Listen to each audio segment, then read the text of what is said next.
2024లో Amazon అడవుల్లో ఒక కొత్త అనకొండను డిస్కవర్ చేశారు. ఇది దాదాపుగా 30 అడుగుల పొడవు ఉంది. స్టడీ తర్వాత తెలిసిన విషయం ఏంటంటే ఈ పాము గత 10 మిలియన్ ఏళ్లుగా ఆ అడవుల్లోనే ఉంది. కానీ ఇన్నాళ్ళు దీని గురించి మనకు ఎలాంటి సమాచారం లేదు.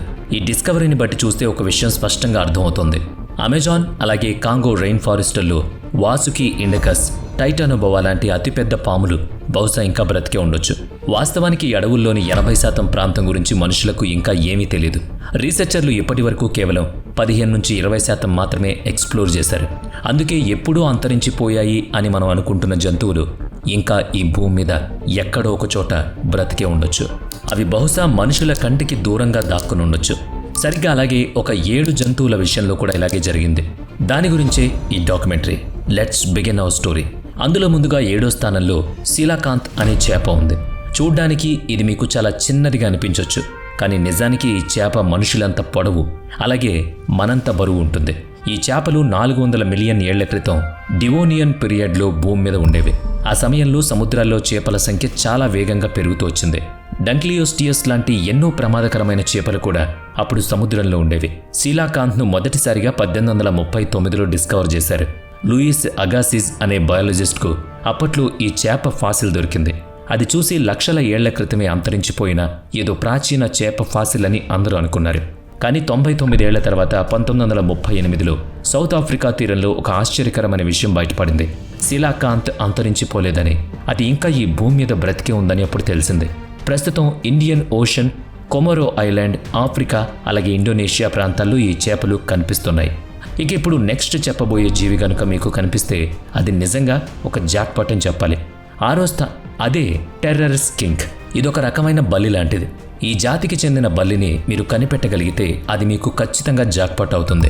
టెర్రర్ స్కింక్ అని పిలిచే ఈ బల్లిని మొదటిసారి 1870లో చూశారు. ఆ తర్వాత ఎన్నేళ్లు గడిచినా కూడా అది మళ్ళీ ఎవరికంటా పడలేదు. దాంతో ఇది పూర్తిగా అంతరించిపోయిందని సైంటిస్టులు నిర్ధారించారు. కానీ 133 ఏళ్ల తర్వాత 2003 డిసెంబర్లో ఊహించని పరిణామం ఎదురైంది. న్యూ కాలిడోనియా ఐలాండ్ దగ్గర ఈ బల్లి మళ్లీ కనిపించింది. అప్పుడే టెర్రర్ స్కింక్ ఇంకా బ్రతికే ఉందని నిర్ధారించారు. ఈ బల్లిని చివరిసారిగా 2018లో చూశారు. ప్రస్తుతం టెర్రర్ స్కింక్ పాపులేషన్ దాదాపు లేనట్టే అని రీసెర్చర్లు అయితే చెబుతున్నారు. ఇది ఏ క్షణమైనా భూమి మీద నుంచి కనుమరుగవచ్చట. ఇకప్పుడు యూరప్, ఆసియా అలాగే నార్త్ ఆఫ్రికా భూములపై ప్రపంచంలోని అతిపెద్ద ఎద్దులు జీవించేవి. అవి 7 అడుగుల ఎత్తు, అలాగే 1000 కేజీల కన్నా ఎక్కువ బరువు ఉండేవి. వాటి ముందు ఎవరైనా మనిషి నిలబడితే చిన్నపిల్లాళ్ళ అయిపోయేవాడు. దీని పేరే అరాక్స్ అనే ఎద్దు. ఇవి 2 మిలియన్ ఇయర్స్ క్రితం ఈ భూమి మీదకొచ్చాయి. సాధారణ ఎద్దుల్లాగే ఇవి కూడా గడ్డి మాత్రమే తినేవి. కానీ ఇవి చాలా బలమైన జంతువులు.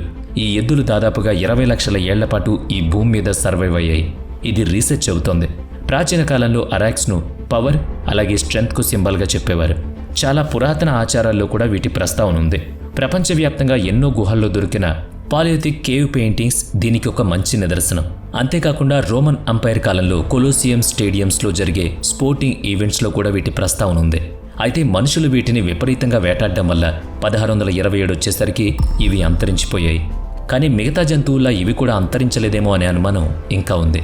అవి మనుషుల కంటికి దూరంగా ఎక్కడో దాక్కునుండొచ్చు. ఎందుకంటే యూరోప్లోని 47% ప్రాంతం కేవలం అడవులతో నిండుంది. ఇక తరువాత స్థానంలో బెర్ముడా పెట్రెల్ అనే పక్షి. ఇది దాదాపు 300 ఏళ్ల పాటు ఈ భూమి మీద నుంచి కనుమరుగైపోయిందని మనుషులు నమ్మారు. కానీ అసలు నిజం వేరేలా ఉంది. 1600వ సంవత్సరంలో ఇంగ్లీష్ సెటిలర్స్ బెర్ముడా ఐలాండ్స్కి వచ్చారు. అప్పుడే ఈ పక్షులను మొదటిసారిగా డిస్కవర్ చేశారు. కానీ ఆ తర్వాత మనుషులు ఎప్పుడూ చేసే పొరపాటే మళ్లీ చేశారు. ఆ ఇంగ్లీష్ సెటిలర్స్ ఈ పక్షుల్ని విపరీతంగా వేటాడారు. రీసెర్చ్ ప్రకారం 1600కి ముందు, అంటే ఇంగ్లీష్ వాళ్ళు రాకముందు ఈ పక్షుల పాపులేషన్ మిలియన్స్లో ఉండేది.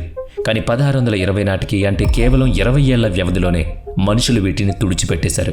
కానీ ఒక పేరు ముందు ఎక్స్టింక్ట్ అని పెట్టినంత మాత్రాన ఆ జంతువులు అంతరించిపోవని కదా. కానీ సరిగ్గా 300 ఏళ్లు గడిచాక 1951లో బెర్ముడా పెట్రల్ను బెర్ముడా ఐలాండ్స్ ప్రాంతంలో మళ్లీ చూశారు. లూయిస్ మాబ్రే అనే బర్ముడియన్ నేచరలిస్ట్, అలాగే రాబర్ట్ కుష్మన్ మర్ఫీ అనే అమెరికన్ ఆర్నిథాలజిస్ట్ ఈ పక్షిని రీడిస్కవర్ చేశారు. 300 ఏళ్ల తర్వాత ఈ పక్షి మళ్లీ కనిపించిన క్షణాలవి. ఇక తర్వాతి స్థానంలో జవాన్ టైగర్ ఉంది. ఇది జవాన్లోని ఇండోనేషియన్ ఐలాండ్లో నివసించడం వల్ల దీనికి ఆ పేరు వచ్చింది. ఈ టైగర్ను మొదటిసారిగా 1844లో డిస్కవర్ చేశారు. ఈ పులి 8 అడుగుల పొడవు, 150 కేజీల బరువు ఉంటుంది. ఈ పులిని చివరిసారిగా 1980లో చూశారు. ఆ తర్వాత 2008 వరకు దీని గురించి ఎలాంటి ఆచూకీ దొరక్కపోవడంతో IUCN దీన్ని ఎక్స్టింక్ట్ అయిన జంతువుల లిస్టులో చేర్చింది. కానీ 15 ఏళ్లు గడిచాక 2024లో జరిగిన ఒక స్టడీ అలాగే రీసెర్చ్లో కొన్ని ఆసక్తికరమైన ప్రూఫ్స్ దొరికాయి. అవి జవాన్ టైగర్ ఇంకా బ్రతికే ఉందన్న విషయాన్ని సూచిస్తున్నాయి. ఇక ఇప్పుడు మీరు ఈ వీడియోను జాగ్రత్తగా గమనిస్తే ఇందులో మీకు కనిపిస్తున్న జంతువులు ఇప్పటికీ ఈ భూమి మీద మిగిలి ఉన్న తన జాతికి చెందిన ఆఖరి జీవులు. ఈ వీడియోస్ రికార్డ్ చేసిన కొద్ది రోజులకే అది ఈ ప్రపంచం నుంచి శాశ్వతంగా ఎక్స్టింక్ట్ అయిపోయి ఉండొచ్చు. దీని పేరు థైలసిన్. దీన్నే టాస్మేనియన్ టైగర్ అని కూడా అంటారు. ఈ వీడియోను 1935లో రికార్డ్ చేశారు. ఇందులో థైలాసిన్ అటు ఇటు తిరగడం చూడొచ్చు. ఈ టైగర్ ఆ సమయంలో టాస్మేనియాలోని హోబర్ట్ నగరంలో ఉన్న బ్యూమరిస్ జూలో ఉంది. తన జాతిలో మిగిలిన ఏకైక జంతువు ఇదే. దురదృష్టవశాత్తు 1936 సెప్టెంబర్ 7న ఇది కూడా చనిపోయింది. దాంతో ఆ జాతి అంతమైంది. కానీ ఇక్కడ మళ్ళీ అదే ప్రశ్న ఎదురవుతోంది. టాస్మేనియాలో చాలా పెద్ద సంఖ్యలో అడవులున్నాయి. వాటిలో ఇప్పటి వరకు మనిషి అడుగు పెట్టనూ లేదు. మరి ఆ అడవిలో ఇప్పుడు ఈ జంతువు లేదా అంటే ప్రస్తుతానికైతే లేదు. ఇక అన్నిటికంటే నంబర్ 1 స్థానంలో మనం మాట్లాడుకోబోయే జీవి అసలు ఉందా లేదా అనేది ఒక పెద్ద మిస్టరీ. గడిచిన ఎన్నో ఏళ్లుగా ఈ మిస్టరీ వేయలేదు. అదే ఊలీ మ్యామత్. ఈ జీవిని మీరు ఎక్కడో ఒక చోట ఖచ్చితంగా చూసే ఉంటారని నేను ఖచ్చితంగా చెప్పగలను. ఏదైనా మూవీలో, కార్టూన్లో లేదా కనీసం ఏదైనా బుక్లో అయినా చూస్తారు. ఊలీ మ్యామత్లు 10,000 ఏళ్ల క్రితం యూరప్, సైబీరియా అలాగే నార్త్ అమెరికా ప్రాంతాల్లో జీవించేవి. అప్పట్లో భూమి మీద లాస్ట్ ఐస్ ఏజ్ నడుస్తోంది. అది మరో కొన్నేళ్లలో ముగుస్తుందనగా ఈ జంతువులు ఉండేవి. ఊలీ మ్యామత్లు బాగా చల్లగా ఉండే ప్రాంతాల్లో బ్రతుకుతాయి. ఈ జంతువులు భూమి మీద బ్రతుకుతున్నప్పుడు మనుషులు కూడా వేటాడడం నేర్చుకుంటున్నారని స్టడీస్ చెబుతున్నాయి. మన మనుషులు వేటాడడం వల్లే ఈ జంతువులు కూడా అంతరించిపోయాయి. చూశారు కదా మనిషి వల్ల ఎంత అనర్థం జరుగుతుందో. వేట వల్ల, పొల్యూషన్ వల్ల, మనం చేసే పనుల వల్ల ఈ ప్రపంచానికి చాలా చాలా నష్టం జరుగుతోంది. మరి దీనిపై మీ కామెంట్ ఏంటి? వీడియో నచ్చితే లైక్ చేయండి, షేర్ చేయండి. ఇప్పటి వరకు మన ఛానల్ని సబ్స్క్రైబ్ చేయనట్లయితే ఇప్పుడే సబ్స్క్రైబ్ చేసుకుని పక్కనే ఉన్న బెల్ ఐకాన్పై క్లిక్ చేయండి. నెక్స్ట్ వీడియోలో మళ్ళీ కలుద్దాం. Thanks for watching.